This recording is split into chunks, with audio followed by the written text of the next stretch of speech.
Really appreciate you guys signing on today and joining us for our live interview with one of our franchisees, Maria Pennington. Maria, are you there? Yes. Hi, Dan. Hi, everyone. Hey, Maria. How are you?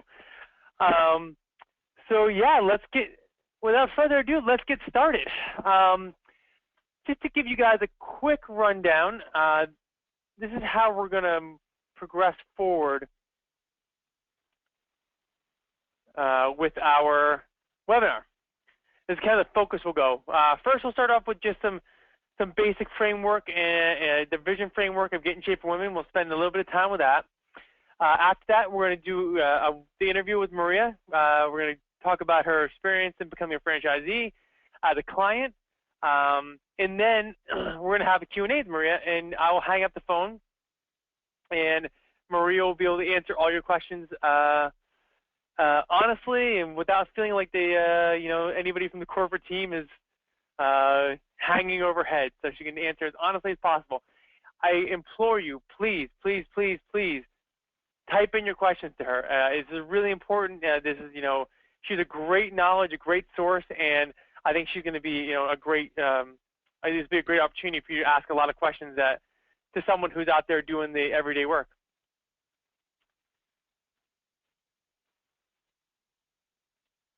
So we start off all of our meetings with Get in Shape for Women with a positive focus.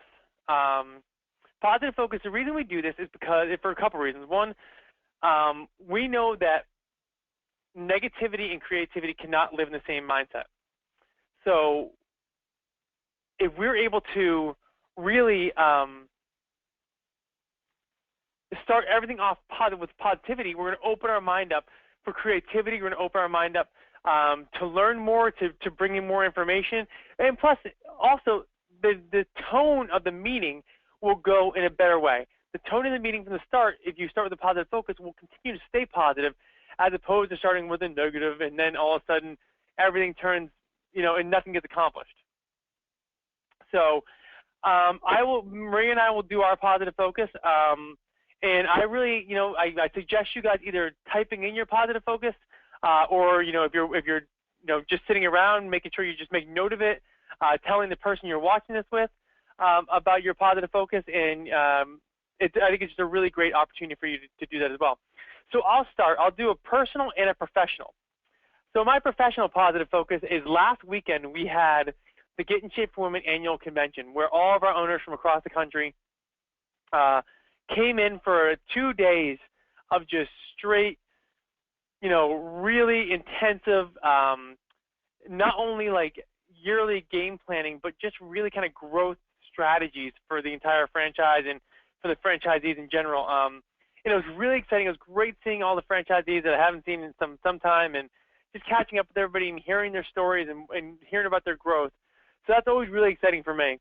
And then personally, it is Valentine's Day this weekend, and my wife and I are not big Valentine's Day people, but we have an 11-month-old who's soon turning 1 this month, and we're going to have our first Valentine's Day with him. So I get to get goofy things for him and really just have a great day. And we have a great day planned of just being outside a lot, snowshoeing, hanging out, and just really enjoying each other. So I'm really excited about a little family Valentine's Day this weekend. Maria, go ahead. Thanks, Dan. I'm going to actually start with a personal positive focus, which is not too dissimilar to yours, but something about February birthdays, huh?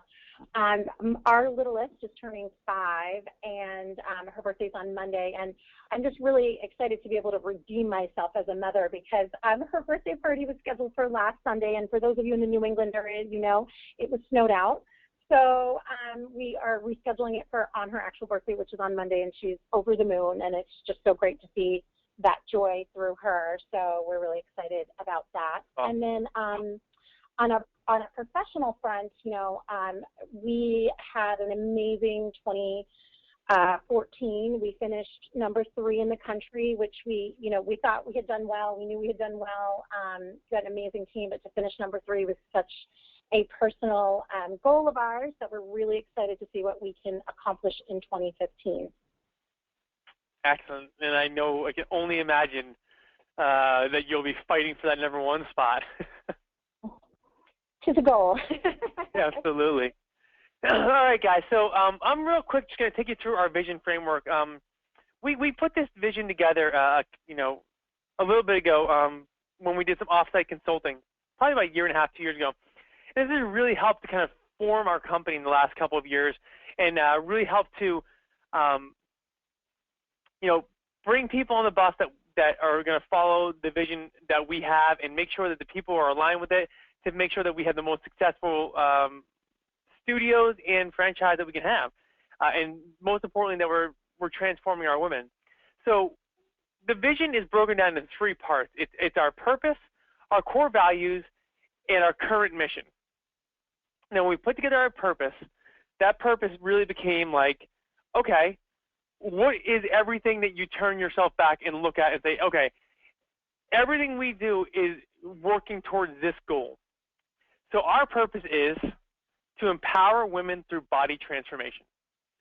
It's 6 simple words, but it means so much, and every decision that we make in this franchise, every move that we make in this franchise, all is predicated on, will this decision be made to help empower women through body transformation? Will this help to empower women through body? If we bring in new equipment, if we bring in new workout routines, if we do any of that stuff, every decision we ever make is, is it going to help to empower women through body transformation? And we look for, managers and trainers and owners even, and employees in the corporate, and they're all of us need to align with having that be our purpose. And I think, we've done a good job of making sure that the people are aligned with that, and that's really where we need to lead, what we need to do in order to keep J-Form growing. The next part of that is our core values. Now, our core values is what we put out there. It's basically the mirror that we hold up to make sure that we're, that we fall into these. And also, it's what we give to all of our employees and our franchisees and our trainers and managers and everybody, and we make sure that they align with these as well, because by putting our core values out there, it attracts all the people that you want to to have in your circle and be part of your organization. But most importantly, it repels anybody who doesn't match up with those core values. And I'm not saying that people who don't match up with our core values are bad people, but what it means is that they wouldn't survive in our business, because they need to encompass these core values in order to succeed. So we'll go through them real quick. We treat our customers like family. Now, this came about from Brian, our CEO and founder.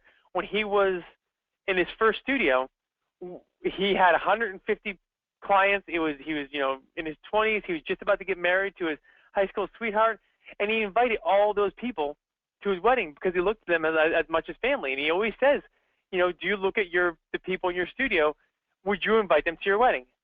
And that seems to be an extreme case, but at the same token, what we mean by this is that when you treat your customers like family, not only are you treating them with undying love and you want to help them, but also you're able to have the hard conversations with them.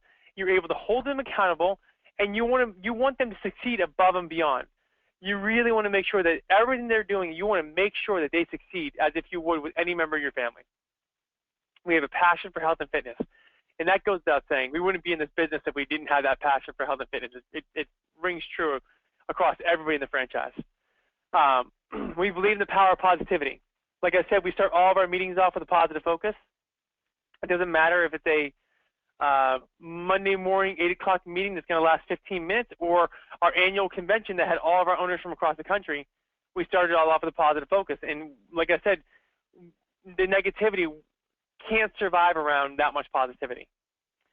We wow our customers by exceeding expectations. I think a lot of you may have heard this in terms in the sales world as we under-promise and over-deliver. And that's really important. We want to make sure that our customers their hair is blown back by every time they step into the studio, and that just helps to reaffirm their decision to start this transformation journey with you, because they know that you're going to get them there because you're blowing all their expectations out of the water. We check our egos at the door, and that is a tough one. We have some very successful people and very successful trainers and very successful managers in our franchise. But we also know that we need to check our egos at the door, because if you have ego, that means that you know everything already there is to know, and there's no room for learning. But if you're able to go out and check your ego at the door, you can come into a situation and be ready to learn, because nobody knows everything, and everybody has to be ready to learn, has to be ready to move forward and have a mind like water. And then when you're able to do that, your studio is and your business becomes much more successful. We are continually learning, and that is something we do very, very strongly in our studios, in our corporate office.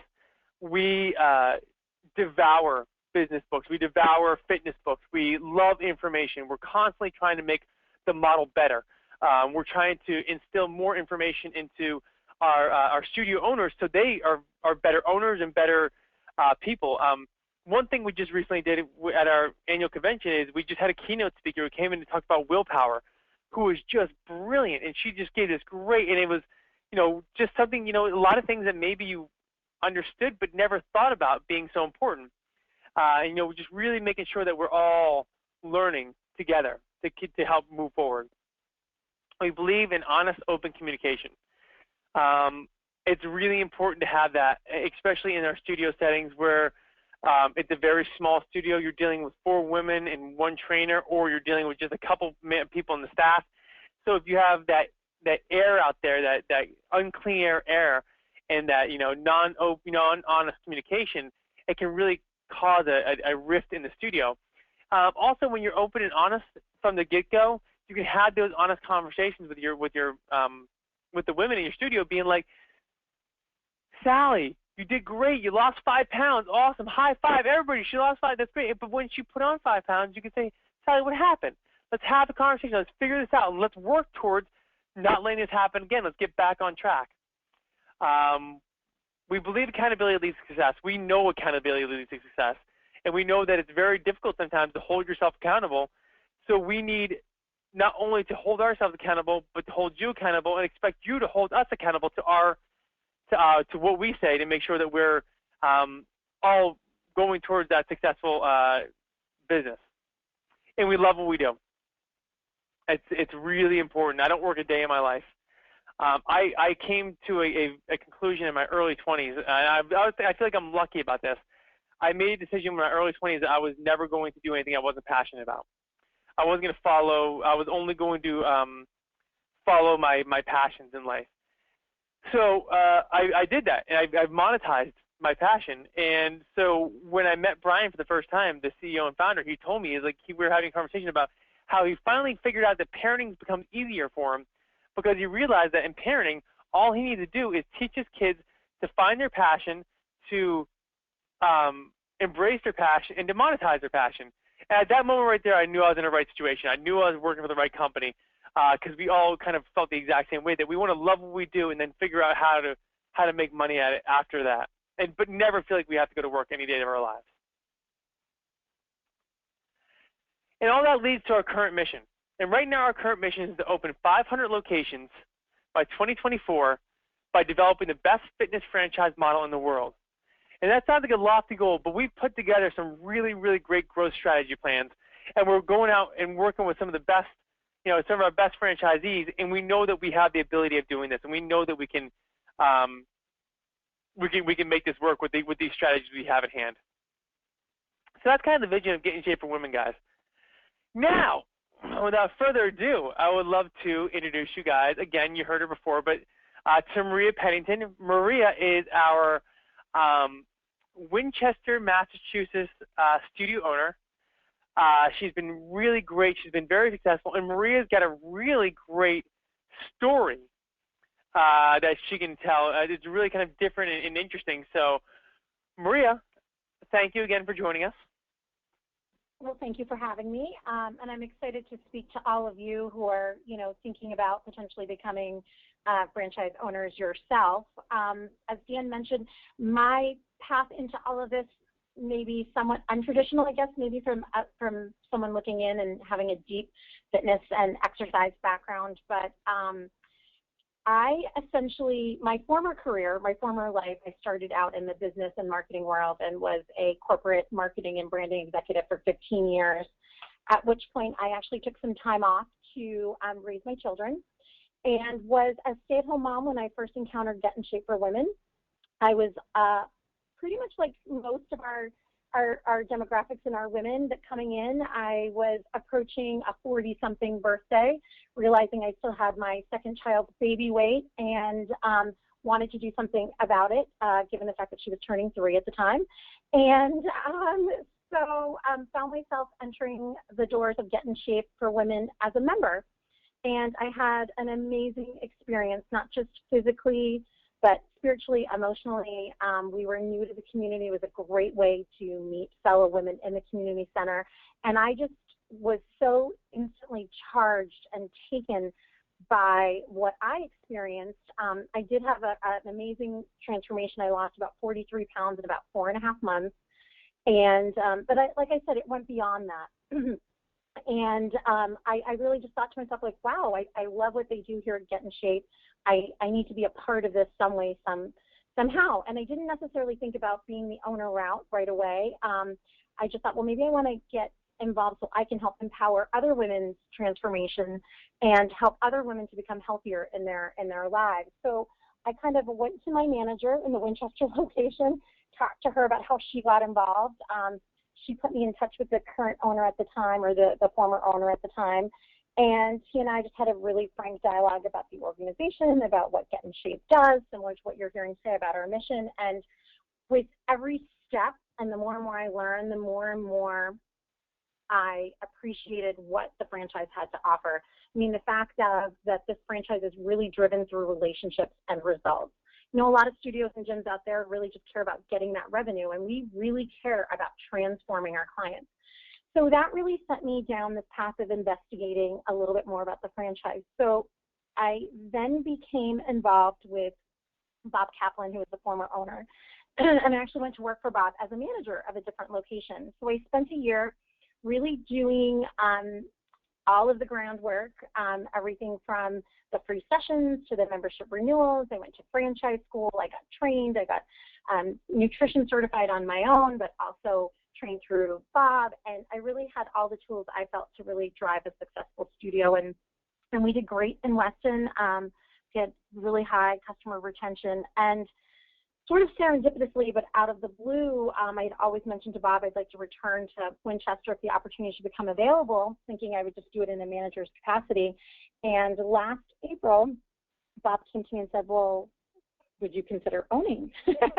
And it, like I said, it came out of the blue. It wasn't necessarily something I was thinking of, but I knew that I loved it. I knew that there's nothing more that I would love than to help it transform and empower women in my community and to give back to those women. And so we set upon this path of finding out what it meant to be an owner. And when I say that there is no decision that I've ever could regret or ever could have fully backed more, it would be making this decision to be an owner. It's just wonderful working and living in your community. We've had tremendous client successes. You know, 9 months of owning, I could not have dreamed of being, you know, number 3, but, you know, we'll get into some of the reasons on how we get there. But, you know, it's having a great team.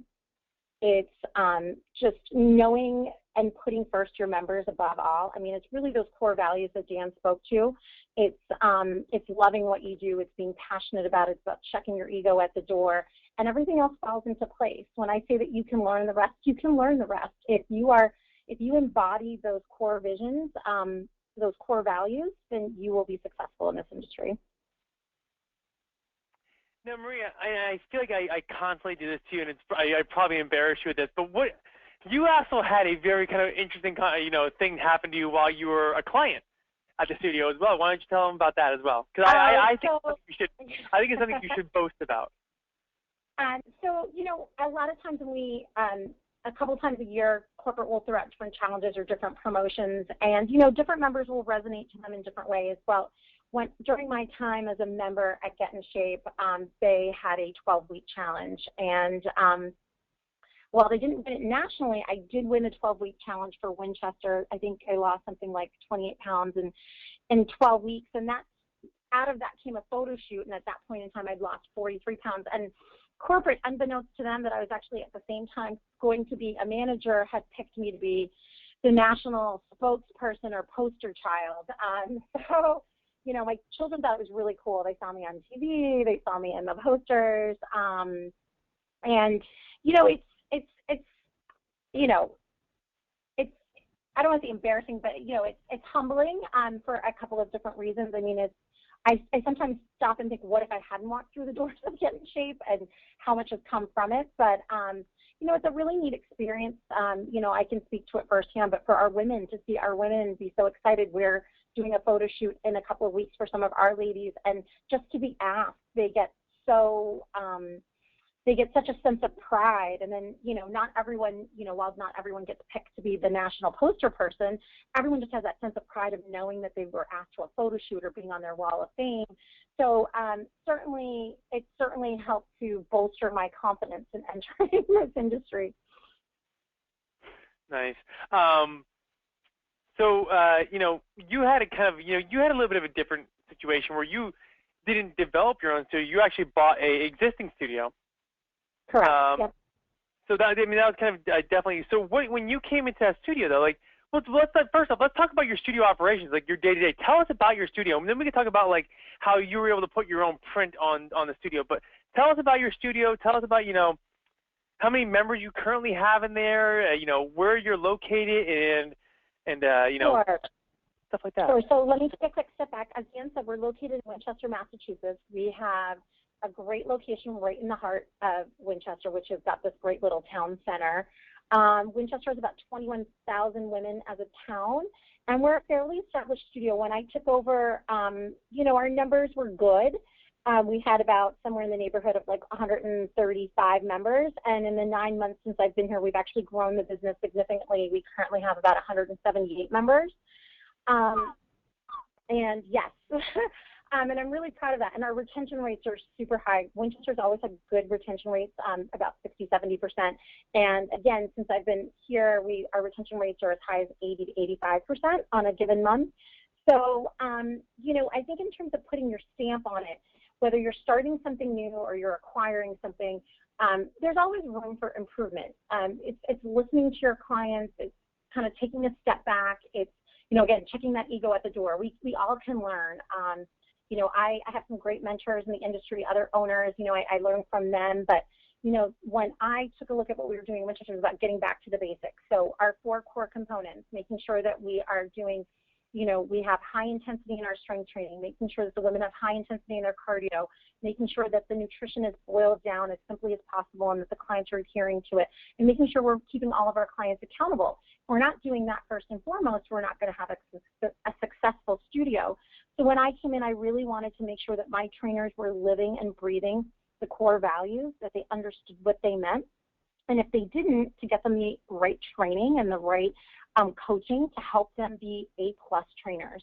And really, I try to use the word coaches as opposed to trainers, because I believe that there's weight loss and getting healthy, but then there's that health coach, that partnership that kind of occurs that really helps to make our clients successful.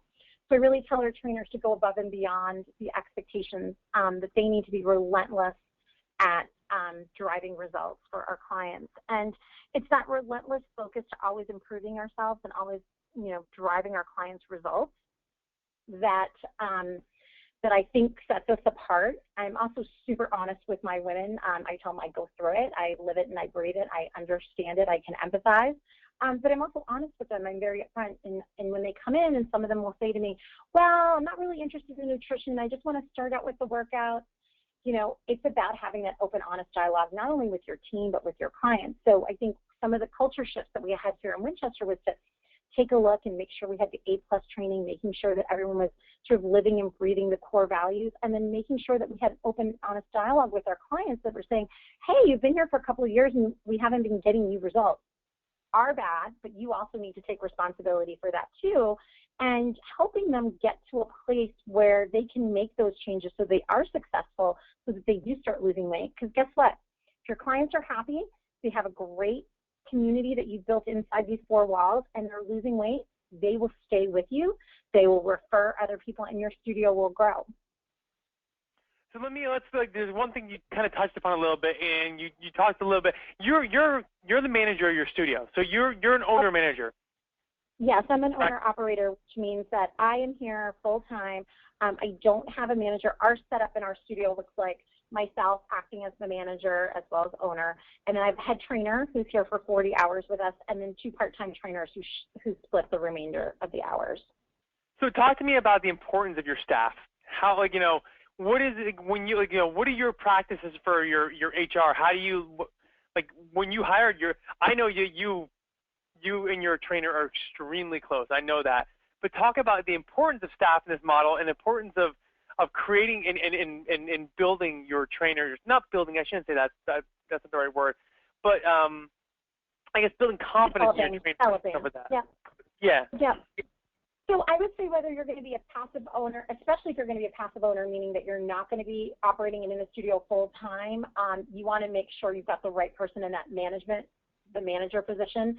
But regardless, whether you're owner operating or you are that, or you're being a passive owner, it's all about the team. You cannot be successful unless everyone is working together and they know what your vision is for inside the studio. They know what your goals are on an annual, quarterly, monthly, weekly, daily, and I'm saying that deliberately because our meeting rhythms match those goals. We have an annual meeting where I sit down with the team, and so everyone's on the same page. That's even the part-time trainer who's here five hours a week. So I sit down with all of them. So it's really super important that they understand what's expected of them, that they as the team, we come up with what are our goals, what are we going to try to accomplish, what are we going to try to focus, and that dialogue goes both ways. It's not just top down, but bottom up. They spend and create these relationships with your clients. Even if you're working in the studio, you can't possibly see everyone every single time. I mean, I've tried it. It's a lot of hours. I don't recommend it. Our studio is open 64 hours a week, plus there's the in-between time where we get a lot of our owner time stuff done. So if I were to stay here and be here every single working hour, it would be over 80 hours. So that's not possible. So you need to develop a team that's going to work with you and understands your vision and goals. I do think it's super important, whether it's owner-manager or manager head trainer, that you have strong alignment. It's all about alignment. You cannot be successful if people are running in different directions. So, and for me, given my background, I always start with what's the strategy? What are we trying to accomplish? And then break it down into executable plans, and then have the daily detail or the daily huddle that goes over how we're trying to accomplish and make strides against those goals and those strategies. So in terms of cultivating that team, listen, I took over the studio. There was a good head trainer here. Unfortunately, that head trainer was not on the same page with what our vision and our strategy should be, was not open to honest communication and feedback, was not open to checking her egos at the door. So not only do you hire to those core values, but you also have to, unfortunately, fire to those core values.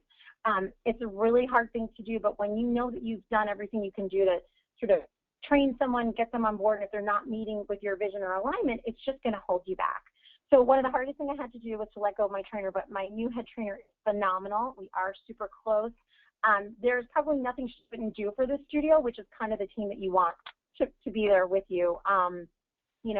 Just being able to understand the intricacies of what makes you successful. It's not just about giving someone a great workout and weighing them on the scale and saying hi and bye when they come in, but it's remembering that their daughter just had a baby and they're a new grandmother, and the next time you see them, asking about it. So it's those little details that go above and beyond. Or knowing that Barbara is turning 60 and she can deadlift with 25, and the only thing keeping her from deadlifting with 30s is her grip. So you buy her, a pair of weightlifting gloves. It's those little things like that that really set you apart, and you need your team to tell you about those things. You need your team to realize how important they are, and certainly it's not something that any one of us can be successful without a strong team behind us. So, obviously, I love how you kind of talked about your, cultivating your team and also, the meeting rhythms and how you have them all so involved. making sure that you guys are all on the same page. And let me ask you, now because you were a client first, this kind of two parts, because you're a client first, how do you approach the studio differently because you're a client first? And also, how do you approach your staff differently as being somebody who dealt with the staff beforehand?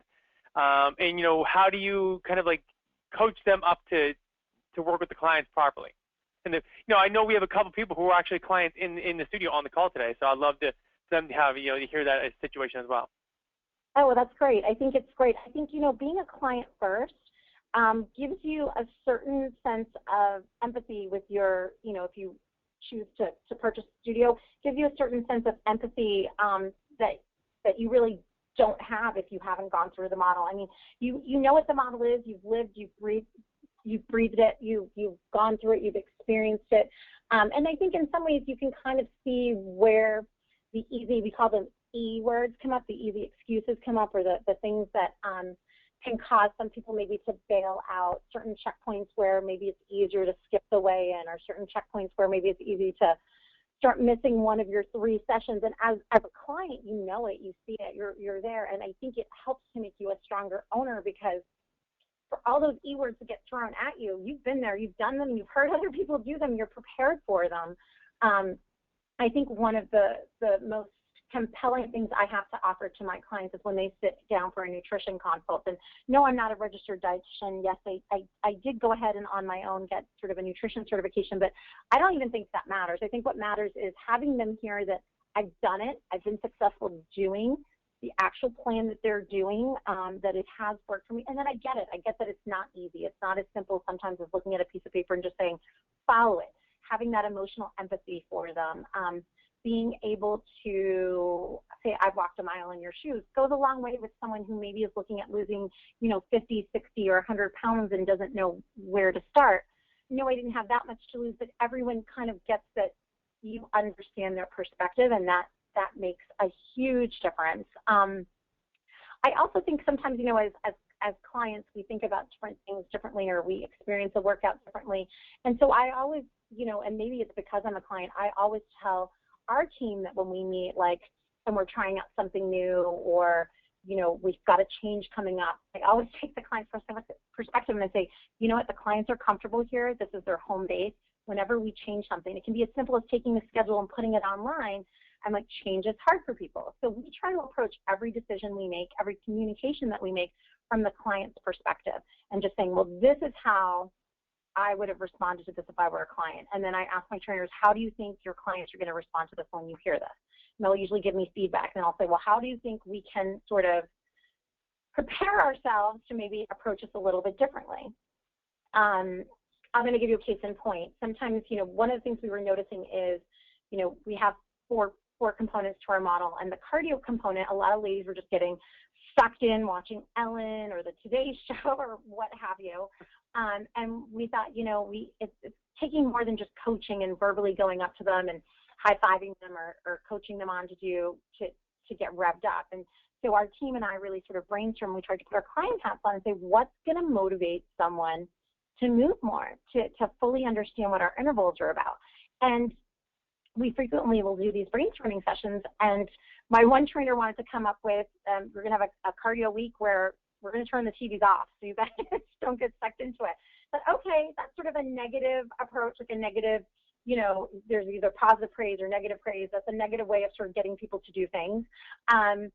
Let's try a positive way first. So then we brainstormed about that, and we actually created a cardio challenge that if you hit 300 calories within your 25 minutes, you get a raffle ticket. If you hit 2, if you hit 350, you get 2.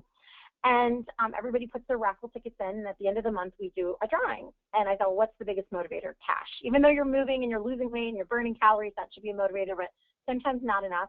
And I thought, well, people are motivated by competition and by cash rewards.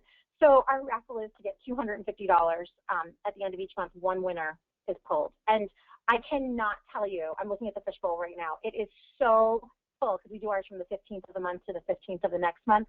It is so full, and those ladies are moving faster on those machines than ever before.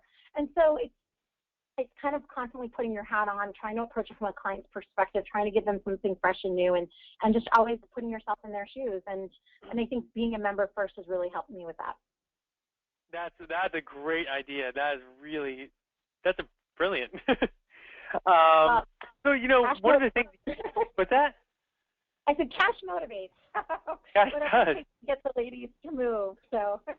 Well, so one of the things you talked about earlier in this conversation is that you had some significant growth in the 9 months you've taken over, and which is great. I mean, one of the things I want to talk about is, you know, obviously if you're creating transformation, people are going to come in, and you know, if you have a great staff on board, people are going to stay. Where are you getting most of your leads from? That's a great question. I think you know, your leads come in various different ways depending on sort of where you are in terms of studio maturity. So not only did I purchase an established studio, but Winchester is a fairly mature studio. It was one of the first franchises offered. So I think our model here looks maybe a little bit different than some other studios, but we are getting a lot of our leads through referrals. And I honestly think that's the best lead because they're somewhat qualified. They're coming from, you know, a friend of a member or either a family member or a friend of a friend or some sort of touch point that's familiar with our program already because they know someone. And so I personally think that's the best place to invest our time and energy and effort is to cultivating those referrals. So for us, you know, we kind of boil it back. So if we'd like to get referrals, we think, well, what's the first thing we need to do? We need to create an amazing community and culture within the 4 studios that's driving results. So if Mary Sue is losing weight and she looks in the best shape of her life, every time she goes out and about in town, people are like, Mary Sue, you look awesome. What are you doing? She's like, I'm not getting shape. So,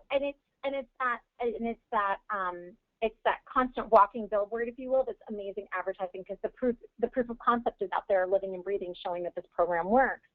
So what we've done is we've actually created a referral sort of loyalty program.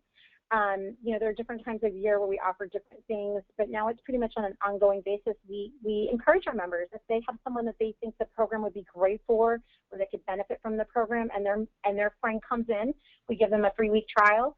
If it's a friend, we do the whole full week for them. And then if their friend winds up joining, what we do for the person who refers them is we give them a free pair of customized Nike Frees, which are worth $150, which is really cool because the ladies get to design them. They get to put their name on them. It's also great because when they come into the studio and like we make a big deal out of presenting them, and then the ladies wear them on the floor and everybody wants one too. And then it becomes a self-generating referral mechanism. And then we encourage the women to continue to refer them. So we then have created the second time that they refer someone, they get a $150 gift card. And the third time they will get, I think it's a $150 gift card plus a Fitbit. So it kind of keeps building because obviously if you're referring 4 or 5 or 6 members, then you should get rewarded, just like we do our advertising. And that goes a long way, especially in a small community like Winchester. I mean, everyone is sort of somewhat related or, you know, familiar with one another. And it's having that positive image out in the marketplace and having those women out there that it's really helped us to increase at the rate that we've increased. Absolutely. So, I mean, I think one of the things that you can speak probably really well on right now as well is like you mentioned, you have a great retention rate. A lot of that is going to come from the fact that you're helping these women lose weight, but you also have a great community in your studio. Talk to me about the community in your studio and how you really focus. I mean, just from your contests you have and the referral things you do, and I mean, that definitely helps to create community. But you know, what else are you doing that really helps to really put the stamp that Winchester Get in Shape for Women is the place to be, and never when people don't want to leave there? Yeah, and I think, you know, we're lucky. One of the things I did inherit was a great community within the studio to begin with.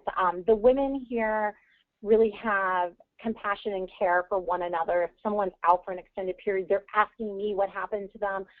But what we try to do is we try to reinforce that. Like I said, it's really, we don't have a lot of extra talk on the floor, but when we do, it's about personal details and getting to know our clients, never about us. We start there. We always make sure we say hi and bye to our clients. We always make sure that we follow up with a phone call if someone's missing. And then what goes above and beyond that is we really try to do things for our members. A quarterly basis, we always do something fun. We had last year there was flash dance, play came, a bunch of ladies got together and went to see that. We sponsor, the studio sponsors the local community theater here, so we'll organize at least once a year a night to go out and see one of the shows that they're putting out. We also do our annual holiday events where we get everyone all dressed up, where we have a holiday party at a restaurant and we do a raffle. We have these contests, like I mentioned. We'll do buddy challenges where you can bring in a friend to work out for free with you. And then it's just a matter of, I think, who you are and the culture that you bring to it. So when I came into the studio, there was a really positive manager that had been here before. So there was this power of positivity that ran through it. And I kind of ratcheted it up a notch. The ladies, it's a big joke on the floor, they'll be self-deprecating. I'm like, no, not allowed in our studio. You cannot be self-deprecating. I'm like, you can complain about the workout, you can complain about the cue, you can complain about the trainers, but you can't complain about yourself.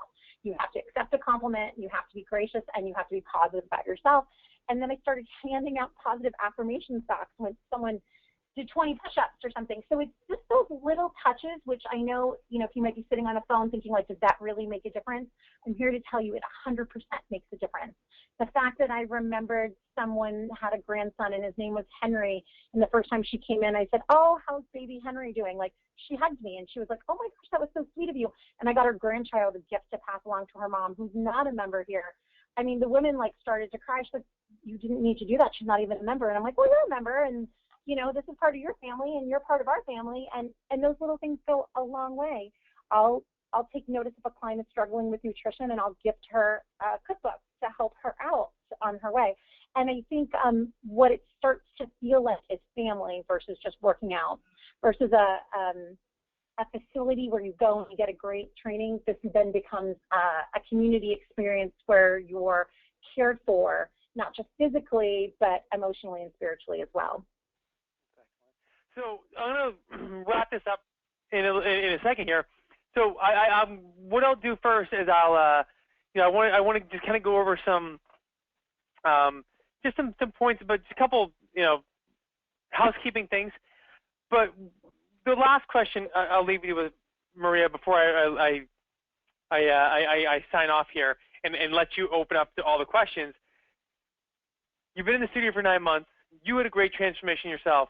Tell me about the one, I know you've had some great transformations. Tell me about the transformation in either the time as you being a manager or the owner that's really been the one that stick out to you.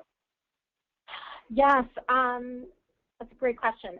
Right now, this transformation is still ongoing, but I had a woman come in through one of these buddy challenges. Her name is Laura. She's 27 years old, so she's young. She's got her whole life ahead of her. And one of our members brought her in on this free 3-week workout. And her buddy, Kim, came in to me and she said, I'm going to bring my friend Laura. She's my coworker. She really needs this. She's over 200 pounds. She's young. She's been in a horrible relationship. She just broke up. She just needs this for herself to get herself back on track. She's like, but I'm going to tell you she's not going to be able to afford the program. And I said, that's okay. Let's get her started. Let's give her the right tools. And if she can afford it, great. And if she can't, she's going to go out there and she's going to be armed with stuff that's going to hopefully make her healthier and more successful. So that was back in June. She did 3 weeks with us. And in July, we offered a special promotion, which was 6 weeks for $279. And she looked at me and she said, I can't afford your rates, but I could certainly do the 6 weeks. I can come up with the money. It's my birthday. And I was like, for new clients, so we're certainly going to let you do it. You've been doing great. And I should say, by the way, she had come in, she was about 204 pounds. She'd come in losing 10 pounds on her own. She'd been like at 194 pounds. Her and her partner won the buddy challenge. They lost 15 pounds in 2 weeks between the two of them, so she lost 8 pounds in 3 weeks. She did the 6-week challenge. She did the 6 weeks with us. She lost another 12 pounds, so she'd lost 20 pounds in about 2 months. She was looking great and feeling great, and this is how you never count anyone out. She cobbled up money on credit cards to stay with us for 6 months. She has now lost 40 pounds, looks phenomenal, and told me she's not done yet. And I said, that's awesome. She's almost done. But more importantly, she's 27. She's gotten a new lease on life. Her overall emotional health about herself and who she was so low. And not only now has she gotten her body fat in check, gotten her blood pressure in check, reduced her resting heart rate, all of these great medical markers, but she's spiritually at a better place for her young life. And I just feel so proud of her. And not only did she do 6 months, she actually found the money to do the year. So she's great. She's doing awesome, and she referred someone else to us. And when I look at her, it's like she's gotten her health back. She's gotten her mojo back. And she's 27. She has her whole life to lead these new examples by. So I'm super proud of Laura. And she's going to be in our photos coming up. So I love that story. That's awesome. So, all right, guys. Well, I'll let you go and ask. I'll leave Maria on the call. Just one last couple things. Next step for everybody on the call, guys, set an initial phone call with me. I know I've spoken with a couple of you, but I'd love to have conversations with all of you. Here is my information. I'm very fun on the phone. I swear to God, Maria's talked to me many times, and I'd love to have a great conversation with all of you guys. And so make sure you take down my information. Give me a call, shoot me an email, set up our initial phone call, because that's next step. Also, we have Discovery Day coming up. Our Discovery Day is on Friday, February 27th from 10 to 3. And that's where you'll start the process of learning more about becoming a franchisee. You'll meet our CEO and founder, Brian, our president and COO, Lou, will present. We'll spend the day together really digging into what Get in Shape for Women is, about our growth strategies, about our systems, and all that stuff. And it's a really brilliant day. And that's where that is the next, we can talk about that initial phone call, but that's really where you want to start moving forward and book your day, Discovery Day. So I'll leave you guys over for the Q&A. Maria, again, thank you so much. I'm going to hang up. Please, guys, I beg you all, please write in questions. Maria's a wealth of knowledge. Write in as many questions as you can to her and take advantage of this situation. That's what I was going to say. Please write in questions. I mean, if you don't ask, I can't answer. And that's the only way you truly find things out, is just by asking tons of questions. So, please write in. All right, guys, take care of yourself, and Maria, have fun. Thanks.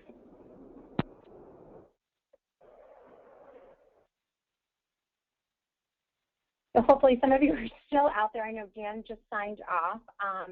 And if you're unfamiliar with it, there's a section where you can write in questions. And if you type in questions to me, I'd be happy to answer any of those for you. Looks like it's a quiet group. Hopefully everyone's quickly typing away.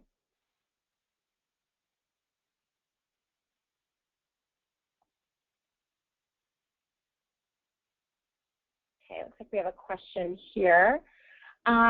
This question comes from Nancy. Nancy has asked, what's been my biggest challenge over the past 9 months? So I definitely think it's having the right team in place. As I mentioned, I took over an existing studio. So whenever you're taking over an existing studio, you do inherit an existing staff. And oftentimes, even though we're in a franchise model, and one of the beauties of being in a franchise model is you don't have to reinvent the wheel. You're given marketing scripts, you're given sales call scripts, there's a tried and true and tested approach to things. However, every owner has their own approach on how they do things, how they run their studio. So whenever you take over a studio, you might inherit people that maybe don't have the best habits or things that you need to improve. So quite honestly, my biggest challenge was inheriting a head trainer that didn't necessarily share my same vision for going above and beyond what we do on a daily basis. She was very content with being a trainer.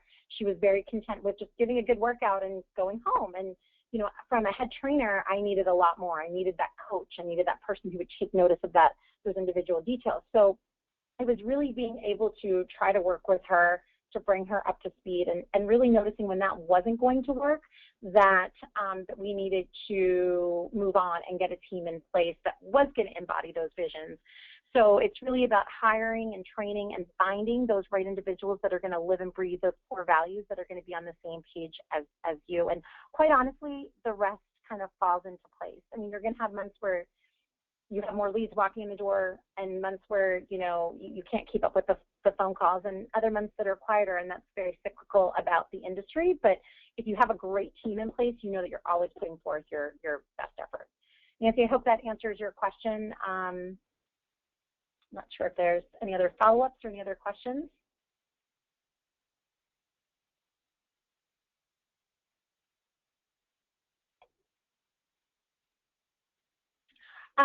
So a follow-up question, is there a pool of trainers that are waiting for locations to open? What I would say is I don't necessarily know of any pool of trainers that corporate keeps. Corporate does sometimes, there's on the corporate website, you can submit your resume and they keep a database of those resumes that they do share with the owners. Most of the owners, like myself, will usually post on Craigslist, Indeed, just word of mouth to other trainers. The great thing about sort of the owner community is that we constantly will email each other to see if someone has resumes that they're not using, or in the case of, I know that there were a couple of owners who both were looking for part-time positions, and one owner had a trainer that they were looking to retain, but he was looking for full-time hours, so they were able to share that resource across multiple locations. So I think between the owner forum where the owners share information and between corporate resume database, you can get some ideas there, but really it's kind of incumbent upon each owner to kind of hire and recruit on their own. Anyone else have any other questions about, you know, whether it's about, you know, the model or the purchasing process, or it can be anything, you know, revenue projections, being a passive owner versus being an owner operator. No questions are off the table, so feel free to ask if you have any questions.